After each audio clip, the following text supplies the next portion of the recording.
Hi గారు, welcome to our channel. ప్రస్తుతం మనతో పాటు దాము బాలాజీ గారు సీనియర్ జర్నలిస్ట్ ఉన్నారు. వారితో ఒకసారి మాట్లాడదాం. సార్ నమస్కారం. నమస్తే. సార్ చిలుకూరి బాలాజీ టెంపుల్ ఆలయ ప్రధాన అర్చకులు మన రంగరాజన్ గారి పైన ఒక 20 మంది రామరాజ్య సంస్థ వ్యవస్థాపకులు దాడి చేయడం ఇప్పుడు రాష్ట్ర వ్యాప్తం కూడా సంచలనంగా మారింది సార్. ఇది కూడా మళ్ళీ ఈ ఘటన కూడా లేట్ గా రావడం కూడా చర్చనీయాంశంగా మారింది. ఎందుకు లేట్ గా వచ్చిందని, అసలు ఎవరు వీళ్ళు, ఎందుకు ఈ విధంగా దాడి చేశారు, ఇష్యూలో ఏం జరిగింది, మరి మీరు ఈ ఘటన ఏ విధంగా చూస్తారు? ఇది 4-5 రోజుల ముందే జరిగిందని చెప్తున్నారు. సంఘటన నేను వీడియోలో అవి చూశాను. అదేంటంటే ప్రధానంగా చిలుకూరు బాలాజీ టెంపుల్. అది ఎంత పాపులరో మనకు తెలుసు. దేశవ్యాప్తంగా కూడా అది వెరీ పాపులర్. ముఖ్యంగా వీసా గార్డ్ అంటారు ఆయన్ని. మనకి అర్లీ మార్నింగ్ 5 గంటలకు వెళ్తే కూడా క్యూలో నిలబడాల్సింది, అంత క్రౌడ్ ఉంటారు అక్కడ. సో ఈయన రంగరాజన్, ఆయన ప్రధాన అర్చకులు. ఆయన చాలా బ్యాలెన్స్డ్గా మాట్లాడతారు.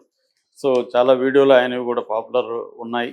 సో ఆయన మీద రామరాజ్యం బ్యాచ్, వీళ్ళు ఇక్ష్వాకు వంశం అని చెప్పుకుంటున్నారు కొంతమంది. ఆ వీడియోలు వాళ్ళే పెట్టుకున్నారు. రామరాజ్యం అనేది వీరరాఘవరెడ్డి అని అతను నడుపుతున్నట్టుగా తెలుస్తుంది. అతనికి ఒక యూట్యూబ్ ఛానల్ ఉంది.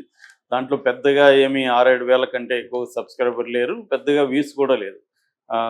మోస్ట్ పాపులర్ అంటే 14,000 వ్యూస్ ఉన్నాయి.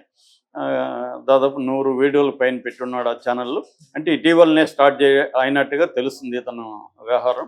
సో అతను వెళ్ళి కొంతమందిని వేసుకొని వెళ్ళి అర్ధరాత్రి వాళ్ళ ఇంటి మీద దాడి చేసి అతన్ని పట్టుకొని అతన్ని అతి దారుణంగా మాట్లాడుతున్న వీడియో అతనే పెట్టుకున్నాడు.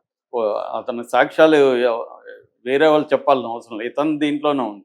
అతను డైరెక్ట్గా బెదిరిస్తున్నాడు కూడా, మేమేమి చేయము కానీ చేసేవాళ్ళు వేరే వాళ్ళు వచ్చి చేసుకొని వెళ్తారని కూడా ఆయన లాస్ట్లో ఆ మాట అన్నాడు. దాని తర్వాత కొంతమంది వచ్చి ఈయన్ని దాడి చేసి కొట్టి ఇతని కొడుకును కొట్టారని చెప్పి ఆలయ managing committee chairman M V Soundararajan public press note ఇచ్చాడు, ప్లస్ పోలీస్ కంప్లైంట్ కూడా ఆయన ఇచ్చాడు. సో జరిగింది ఏంటి అనుకున్నప్పుడు ఈ రామరాజ్య స్థాపన కోసం సైన్యాన్ని ఏర్పాటు చేయాలని ఒక బ్యాచ్ అనుకుంటుంది. ఆ బ్యాచ్కి నాయకుడు అంటే వీరరాఘవరెడ్డి. ఈ వీరరాఘవరెడ్డి ఇక్ష్వాకు వంశం నాదే అని చెప్తున్నాడు. మామూలుగా అతను రెడ్డికి ఇక్ష్వాకులకి ఏందో, మామూలుగా అయితే ఇక్ష్వాకు వంశం అనేది క్షత్రియ వంశం, కానీ ఇతను ఏదో ఇక్ష్వాకు వంశం నాదే అని చెప్తున్నాడు. అయితే అతనికి కొంత నాలెడ్జ్ ఉన్నట్టుగా పద్యాలు శ్లోకాలు అవన్నీ అనర్గళంగా చెప్తున్నాడు, కొటేషన్లో చెప్తున్నాడు. భగవద్గీత గురించి అదేదో 4వ అధ్యాయం శ్లోకం 7, 8 అంటున్నాడు. ఇలాగా చెప్తున్నాడు. రాజ్యాంగంలో మాకు సపరేట్గా ఇక్ష్వాకులకి ఇది ఉందని నమ్మిస్తున్నాడు.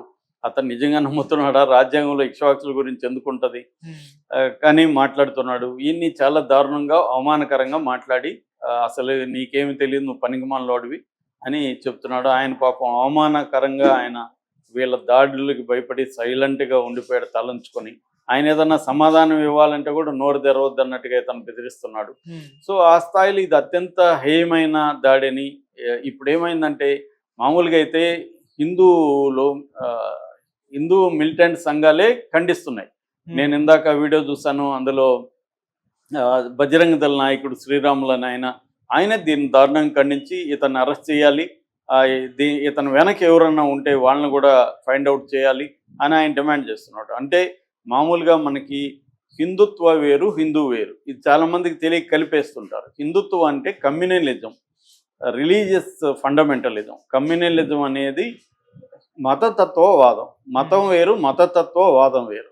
కమ్యూనలిజం లేదా మతతత్వవాదం అంటే అర్థమైందంటే మతాన్ని క్రైటీరియాగా తీసుకొని తన మతమే గొప్పది, తన మతానికి భిన్నంగా ఉన్నవాళ్ళు మనుషులే కారు, అసలు వీళ్ళని కొట్టాలి, చంపాలి, నరికేయాలి, వీళ్ళకి ఏ రకమైన ఫ్రీడమ్ లేదు, ఉంటే మా మతంలో ఉండు లేకపోతే వెళ్ళిపో అని చెప్పే ప్రధానంగా ఇలాంటి డాక్ట్రిన్ అంటారు దీన్ని. ఇలాంటి డాక్ట్రిన్ ప్రచారం చేసే వాళ్ళని మతతత్వవాదులు అంటారు. వీళ్ళు అన్ని మతాల్లో, హిందూ మతంలోనే కాదు ముస్లిం మతంలోనూ ఇలాంటి కమ్యూనలిజం, ఇస్లామిక్ కమ్యూనలిజం ఉంటుంది, క్రిస్టియన్ కమ్యూనలిజం ఉంటుంది. అట్లాగే ఈ దేశంలో మెజారిటీ హిందుత్వం కాబట్టి బీజేపీ కానీ దానికి ముందు పుట్టిన ఆర్ఎస్ఎస్ కానీ వీళ్ళు దీన్ని ఒక ప్లాన్డ్గా హిందూ మతతత్వాన్ని తీసుకొచ్చారు. వాళ్ళ సావర్కర్ 1932లోనే ఆయన హిందుత్వ హూ ఈజ్ హిందూ అనే బుక్ రాశాడు. హిందుత్వ అనేది అప్పటికే ప్రచారంలోకి తీసుకొచ్చారు. యాక్చువల్గా ఈ దీనికి వెళ్తే మన దేశాన్ని ముస్లిం రాజులు చాలా దాదాపు 7 ఏళ్ళు పరిపాలించిన అప్పట్లో హిందూ ముస్లిం డివైడ్ అనేది వెరీ వెరీ రేర్. వాళ్ళు నిజానికి హిందూ స్త్రీలను పెళ్లి చేసుకున్నారు, అక్బర్ లాంటి వాళ్ళు. వీళ్ళు అది మన దేశంలో కలిసిపోయారు వాళ్ళు. కానీ బ్రిటిష్ వాళ్ళు ఎప్పుడూ కలవల. వాళ్ళు అవుట్ సైడర్స్గా ఉన్నారు. ఈ దేశాన్ని వాళ్ళు తమదిగా ఓన్ చేసుకోలేదు. ఇక్కడ నుంచి సరుకుల్ని కావచ్చు, సంపదను కావచ్చు పట్టుకుపోవాలనే దీంట్లో ఉన్నారు. కానీ ఇక్కడ నివసించాలనేది వాళ్ళకి ఎప్పుడు లేదు. ఈ సమాజంలో కలవలేదు వాళ్ళు. వాళ్ళు ఏం చేశారు, ఇక్కడ వ్యాస్ట్ కంట్రీ కాబట్టి దీన్ని కంట్రోల్ చేయాలంటే విభజించి పాలించనే సిద్ధాంతం, డివైడ్ అండ్ రూల్ అంటారు. డివైడ్ అండ్ రూల్, ఐక్యమత్తంగా ఉంటే మనల్ని బతకలేము ఇక్కడ అని చెప్పి 1758 నుంచి 1947 వరకు వాళ్ళు పరిపాలించారు. ఆ కాలంలో వాళ్ళు ఏం చేశారంటే ఈ డివైడ్ రూల్.